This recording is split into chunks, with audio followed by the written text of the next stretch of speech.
Jimmy Kimmel's made some pretty serious headlines this week with his gun control monologue. A video of the monologue has received over 8 million views. It was the #1 trending video on YouTube, and Kimmel has kind of become this go-to voice in the wake of a tragedy, whether he's talking about healthcare or gun control or sobbing over Cecil the Lion.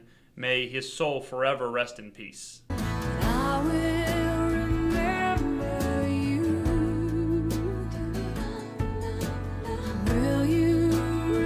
Now, I'm not here to roast Kimmel. Okay? I'm not here to flame Kimmel over anything. I'm not here to shoot my AR-15 into the sky as Toby Keith plays in the background. I don't even own any guns, besides, of course, the 2 guns that I keep with me at all times. Sorry about that. Let's just get back to what I was talking about. Now, I'm not here trying to champion you for either side. Okay? I'm not here to talk about gun control. I'm not here to talk about looser restrictions. I'm on team information. So just like in the United Airlines video I did, which got me and my family some pretty serious death threats. Fuck you and your whole family. James Skrmetta is a piece of I'm going to present you some information that you can take, do whatever you want with it. Just ponder it, research it, think about it, make your own conclusions, okay? In this day and age, too many times and too fast, people hear something and they take it as gospel. They don't research it and they just repeat it and believe it. I don't want that to happen. So I'm going to give you all the information you need from Jimmy Kimmel's speech and some other information from this mass shooting that happened in Las Vegas, so you can kind of make an educated opinion, have an educated thought about gun control and about guns in the United States of America. Jimmy, take it away. I've been reading comments from people who say this is terrible, but there's nothing we can do about it. But I disagree with that intensely, because of course there's something we can do about it. There are a lot of things we can do about it. But we don't, which is interesting, because when someone with a beard attacks us, we tap phones, we invoke travel bans, we build walls, we take every possible precaution to make sure it doesn't happen again. But when an American buys a gun and kills other Americans, then there's nothing we can do about that. And Second Amendment, I guess, our forefathers wanted us to have AK-47s, is the argument, I assume. So someone with a beard is kind of downplaying the whole thing, right? I mean, obviously someone with a beard refers to jihadists, and obviously attacking us refers to attacks like 9/11.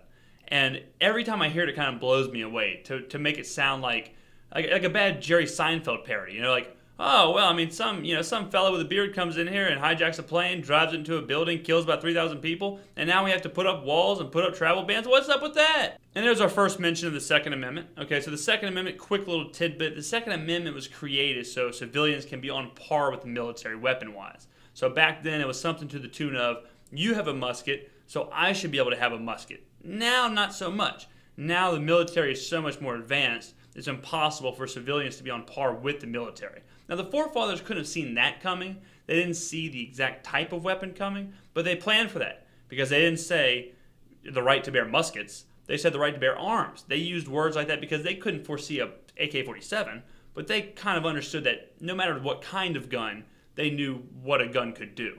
Orlando, Newtown, Aurora, San Bernardino, every one of these shootings, the murder used automatic or semi-automatic rifles, which are not weapons you use for self-defense.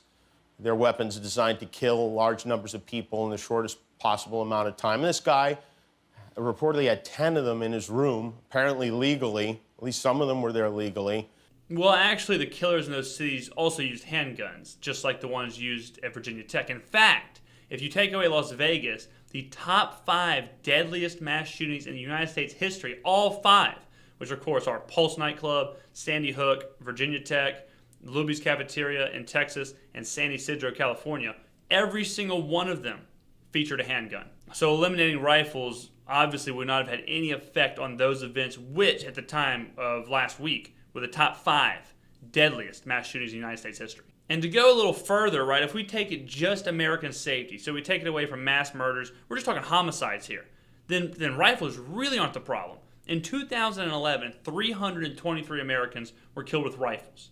496 Americans in that same year were killed with mallets or clubs, and over 1,600 Americans were killed with knives. According to the FBI, more than twice as many people are killed with hands than they are killed with rifles. So it is impossible. It is absolutely impossible for Jimmy Kimmel's idea to work by just taking away rifles or assault rifles.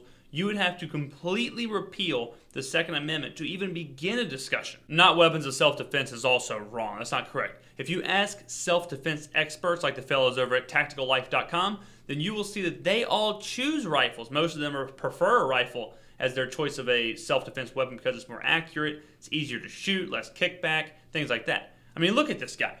Okay, look at this guy right here. If I'm taking advice, self-defense advice from anybody, I'm taking it from a guy that looks like this and not a guy that looks like this. I mean, seriously, look at that guy. He looks like if you bred Dog the Bounty Hunter with an actual military tank. He is the definition of self-defense. The real problem here is, like I said in a previous video, it's how fast these talking heads go to make this a political situation.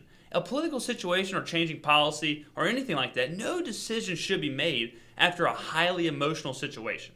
Jimmy Kimmel, I respect Jimmy Kimmel being emotional, being sincere. You can see him sobbing and crying at the very beginning of the video. But that's no time to talk policy or the Constitution or the rights of Americans. What this actually does is muddies the water. It confuses people. Because right now we're all angry, we're emotional. We're all talking about ban assault rifles, ban rifles in general, gun control laws. And all that's doing is confusing the United States of America and the citizens. And trust me, the last thing we need right now is for America to be any more confused than it already is. Now, I understand people are angry. I understand people are upset. I get it. I was really upset Monday. I was in no place to have a sit-down, serious conversation about true policy. Now, let me just show you how fast numbers can be skewed and how media can kind of change things up. All right, so what defines a mass shooting? A mass shooting is two things. When more than four or more people are killed in the same general place or time. That's it, two things.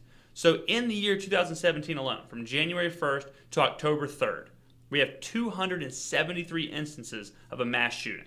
All right, so let's take the exact same time, but let's make the criteria a little more specific. We're talking about mass shootings. We're talking about random killings. We're not talking about domestic violence, gang-related violence. So let's add two pieces of criteria. One, the killings have to have happened in a public place. Okay, so it can't happen in the home, a public place. Two, the victims cannot be family. They have to be randomized. So just, if you kill 4 of your cousins, it doesn't count. It has to be a random killing. If you add those two stipulations to the previous stipulations in the same time frame, it drops from 273 to 9. So it's pretty obvious that the situation is not about these mass shootings. The situation is not about rifles or automatic weapons or boom stocks. It's nothing about that. What it's about is, why are there more people dying in inner cities, or why are more women dying at an alarming rate that no one's caring about? So what we need to do is, instead of having Jimmy Kimmel talking about, or any of these people, it's not just Jimmy Kimmel, but any of these people, instead of them hammering us with silencers and boom stocks and assault rifles and the NRA and stuff that confuses people and clouds what's going on, they need to take into consideration, why are 1,700 women dying in domestic violence situations? Why is 1 out of every 5 homicides with an 18 to 35-year-old man by another 18 to 35-year-old man more than likely in street violence situations or gang-related situations? So we need to put more stuff in the inner cities to stop gang-related violence, to stop street violence, and we need to have better help and better support for women in domestic violence situations. This is my whole problem. Just like I said in the video that we released immediately after the Las Vegas attacks. I said, don't politicize this.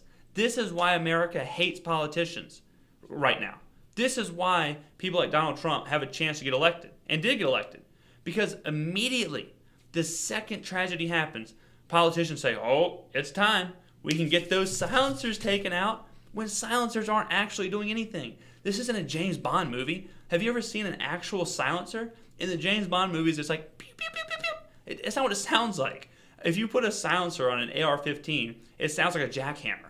You can't run through a casino shooting people and the person behind you not looking at you go like, oh, that was kind of a weird sound. The silencers don't actually do that in real life. They're like suppressors. The word silencer is for James Bond and James Bond only. So words like that, all these politicians talking about different bills and different gun control laws and how the NRA is the devil. The NRA is just a group that allows civilians basically to have gun education. The NRA is not like a highly political group. If you look at the funding that the NRA gives to politicians, it is so minuscule compared to places like Planned Parenthood. What's going on here, and I think I might be the only person preaching it, is once again, America is looking left When we're looking right, and I don't mean that in a political way, but we're looking the opposite way. We're looking at the wrong thing. You know, the first thing people did was said, oh, time to ban the boomstocks. But they should have said, well, hold on a second. We've only actually had this number of mass shootings. Let's actually look at the real numbers of gun-related deaths. Things like suicides. And we haven't even talked about suicides. But suicides make up 30% of gun-related deaths. 30%.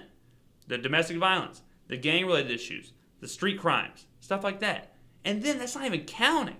We're not even counting deaths caused by knives, hands, clubs, mallets, planes, bombs, vehicles, anything like that, which account for a whole another huge number of American deaths. So it's time now, America, to quit listening to all this highly politicized, highly emotionally charged, really garbage, and start listening to someone who knows what they're talking about. Me. Hey, no, no, no. Hey, no, no.